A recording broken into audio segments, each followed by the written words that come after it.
Yes, ഇന്ന് നമ്മൾ മുഖ്യമന്ത്രി ഉദ്ഘാടനം ചെയ്യുന്ന ഒരു ഉദ്ഘാടന ചടങ്ങിലേക്കാണ് പോകുന്നത്. എന്താണെന്ന് മനസ്സിലായോ? നമ്മുടെ പള്ളിവാസൽ പഞ്ചായത്തിലെ ഒരു ജലവൈദ്യുത പദ്ധതിയാണ്. പള്ളിവാസലിലെ ഏറ്റവും കേരളത്തിലെ ആദ്യത്തെ ജലവൈദ്യുത പദ്ധതിയാണ് പള്ളിവാസൽ എന്നൊക്കെ നമ്മൾ എല്ലാവർക്കും തന്നെ അറിയാം. PSCയിലൊക്കെ കൂടുതലും വരുന്ന ഒരു ക്വസ്റ്റ്യനാണ്. അപ്പോൾ ഇന്ന് ആ പദ്ധതി കൂടുതൽ വിപുലീകരിച്ച് അതിൻ്റെ ഉദ്ഘാടന കർമ്മം നിർവഹിക്കുന്ന ചടങ്ങാണ്. അപ്പോൾ നമുക്ക് ഇന്ന് മന്ത്രി വരുന്നതുകൊണ്ട് തന്നെ നമുക്ക് റോട്ടിലാണ് എല്ലാവർക്കും റോട്ടിലാണ് നിർത്താൻ പറ്റത്തുള്ളൂ, വണ്ടി പാർക്ക് ചെയ്യാൻ പറ്റത്തുള്ളൂ. പിന്നെ അവിടെ നിന്ന് കുറേ ദൂരം നല്ല വെയിലത്ത് നടന്ന് ആണ് നമ്മൾ ഈ സ്ഥാപനത്തിലേക്ക് എത്താൻ പറ്റത്തുള്ളൂ. അപ്പോൾ ഉദ്ഘാടന ചടങ്ങും കാര്യങ്ങളും എല്ലാം കഴിഞ്ഞു, ആശംസാ പ്രസംഗങ്ങളെല്ലാം കഴിഞ്ഞ് നമുക്കതിൻ്റെ അകത്തേക്ക് കയറാനുള്ളൊരു പെർമിഷൻ കിട്ടി. അപ്പോൾ എന്തൊക്കെ കുന്ത്രാണ്ടാ, ഇതിൻ്റെ അകത്ത് കുറേ സാധനങ്ങൾ വെച്ചിട്ടുണ്ട്. എന്തൊക്കെയാണെന്നൊന്നും നമുക്കൊരു ഐഡിയ ഇല്ല കേട്ടോ. എന്താണെങ്കിലും ഇനിയൊരു പൂച്ചക്കുഞ്ഞിനെ പോലും അതിൻ്റെ അകത്തേക്ക് കയറ്റി വിടാൻ സാധ്യതയില്ല. അപ്പോൾ അതുകൊണ്ട് നമുക്ക് അവർക്ക് സ്റ്റാഫുകൾക്ക് അല്ലാതെ വേറെ ആർക്കും കയറാൻ പെർമിഷൻ ഉണ്ടാവില്ല. അപ്പോൾ അതുകൊണ്ട് എന്തായാലും നമ്മൾ മൊത്തം ഒന്ന് കയറി നടന്ന് കാണാനായിട്ട് കയറി. മിഷണറീസൊന്നും നമുക്ക് അറിയത്തില്ല കേട്ടോ, എന്തൊക്കെയാണെന്നൊന്നും പറഞ്ഞു തരാനൊന്നും. ഇത് 1940 ഇതിൻ്റെ പ്രവർത്തനം ആരംഭിച്ചത്. അപ്പോൾ ഇത് കാണാനുള്ള ഒരു ഭാഗ്യം നമുക്ക് അടുത്ത തലമുറയോട് പറയാലോ. ഇതിന് 60 മെഗാവാട്ട് ശേഷിയുള്ള പുതിയ ഒരു പദ്ധതിയാണ്.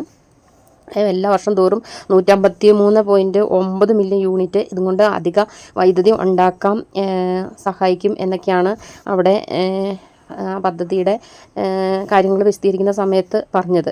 പിന്നെ ഇപ്പം ഇതിൻ്റെ അകത്ത് താഴെ ഞങ്ങൾ കാണാൻ പോയിട്ടുണ്ടായിരുന്നു, പഴയ ജനറേറ്ററും കാര്യങ്ങളൊക്കെ വെച്ചിരിക്കുന്ന സ്ഥലം. ഇതിൻ്റെ പ്രവർത്തനങ്ങൾ ഈ ഫോട്ടോസൊക്കെ എന്ന് പറഞ്ഞു കഴിഞ്ഞാൽ അതിൻ്റെ പ്രവർത്തനങ്ങൾ തുടങ്ങിയതും അങ്ങനെയുള്ള അതിൻ്റെ തുടക്കം മുതലുള്ള കുറച്ച് കാര്യങ്ങളൊക്കെ അവർ ഫ്രെയിം ചെയ്ത് വെച്ചിരിക്കുന്നതെന്ന് തോന്നുന്നു. അപ്പോൾ പഴയതിനെ പിന്നെ അതിൻ്റെ കൂട്ടത്തിൽ കൂടെ 2 ജനറേറ്ററുകൾ കൂടി കൂട്ടി സ്ഥാപിച്ച് കഴിയുമ്പോൾ നമുക്ക് ഏറ്റവും കൂടുതൽ വൈദ്യുതി ചിലവാകുന്ന സമയം എന്ന് പറയുന്നത് രാവിലെയും വൈകുന്നേരമൊക്കെ ആണല്ലോ. അപ്പോൾ വൈകുന്നേരങ്ങളിലുള്ള ആ വൈദ്യുതി ക്ഷാമമൊക്കെ പരിഹരിക്കാനായിട്ട് ഇത് സഹായിക്കും. പിന്നെ ഇപ്പോൾ ഈ ഇടുക്കി ഡാമിൻ്റെ ഭാഗമായിട്ട് ഇടുക്കിയുടെ ഇപ്പോൾ അത് 50 വർഷം തികയുന്നതിൻ്റെ ഭാഗമാണ്, അയാളുടെ വാർഷികം ആഘോഷിക്കുകയാണ്. അപ്പോൾ അതിൻ്റെ ഭാഗം കൂടെയാണ് ഇത്. അപ്പോൾ ഇത് മുതിരപ്പുഴയാറിൻ്റെ വെള്ളം പ്രയോജനപ്പെടുത്തി ചെയ്യുന്ന ഒരു പദ്ധതിയാണ്.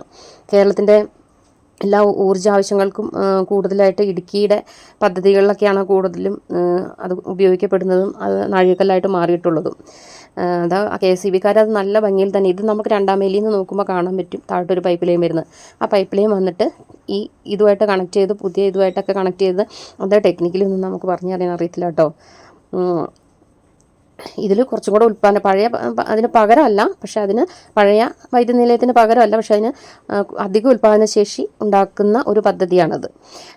ഇപ്പം ഇതിന് 30 മെഗാവാട്ട് വണ്ടിൻ്റെ 2 ജനറേറ്ററുകൾ വഴി 50 മെഗാവാട്ട് അധിക വൈദ്യുതി ലഭ്യമാക്കും എന്നാണ് പറയുന്നത്. പിന്നെ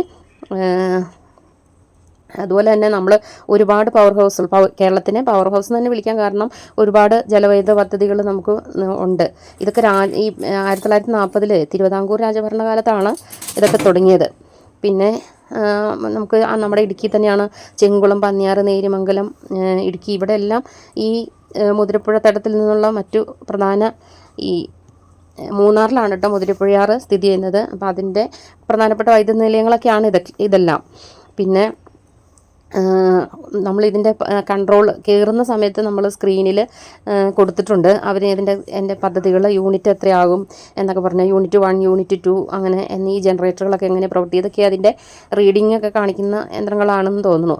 അപ്പോൾ നമ്മൾ കയറി ചെല്ലുമ്പോൾ തന്നെ 2 സ്ക്രീനിൽ അവർ അത് വെച്ചിട്ടുണ്ട്. ഓരോന്നിനും 30 മെഗാവാട്ട് ശേഷിയുണ്ടെന്നുള്ളതൊക്കെ അതിൻ്റെ അകത്ത് രേഖപ്പെടുത്തി വെച്ചിട്ടുണ്ട്. പിന്നെ ഇപ്പോൾ അതിൻ്റെ അകത്തുള്ള അതായത് പരമാവധി ശേഷിയിൽ ഇപ്പോൾ അത് പ്രവർത്തിച്ച് തുടങ്ങി, അവരത് ഓപ്പൺ ചെയ്തു, ഉദ്ഘാടനം ചെയ്തു, പ്രവർത്തിച്ചു. ആ പ്രവർത്തിക്കുന്ന സാധനങ്ങൾ ആ സ്ക്രീനിലേക്ക് കാണിക്കുന്നത് നമ്മളവിടെ കയറി ചെല്ലുമ്പോൾ തന്നെ നമുക്കത് കാണാൻ പറ്റും. അതിൻ്റെ ഇതിൻ്റെ ജനറേറ്ററുകളുടെ ഇവിടെ കാണുന്നതിൽ ഘടിപ്പിച്ച് വെച്ചിരിക്കുന്ന സാധനങ്ങൾക്കില്ലേ, അവർ ജനറേറ്ററുകൾ ഏതാണ് 597, അതായത് മിനിറ്റിൽ 597 തവണ ഇതിങ്ങനെ കറങ്ങുന്നു ആണ് അത് പറയുന്നത്. പിന്നെ അതിൻ്റെ വോൾട്ടേജ് 10.9 kV വാൾട്ടാണ് ലഭിക്കുന്നത്. അതിന് കിട്ടുന്നത് അതൊക്കെ ഇങ്ങനെ സ്ക്രീനിൽ നമ്മൾ ചെല്ലുമ്പോൾ കാണുമ്പോൾ അതിന് നമുക്ക് എല്ലാം ഒറ്റയടിക്ക് അതിൻ്റെ അകത്ത് സ്ക്രീനിൽ നമുക്ക് മനസ്സിലാക്കാൻ പറ്റും. ഇത് ഈ ട്രാൻസ്ഫോമറുകൾ ഉപയോഗിച്ചിട്ട് ഹൈ വോൾട്ടേജിലൊക്കെ മാറ്റി അതിൻ്റെ അകത്ത് കാണിക്കുന്നത്. എന്തായാലും നമുക്ക് ഇതിൻ്റെ അകത്ത് ഈ ഒരു സമയത്ത് ഇതിൻ്റെ അകത്ത് കയറി അതൊക്കെ കാണാനൊരു ഭാഗ്യം കിട്ടി.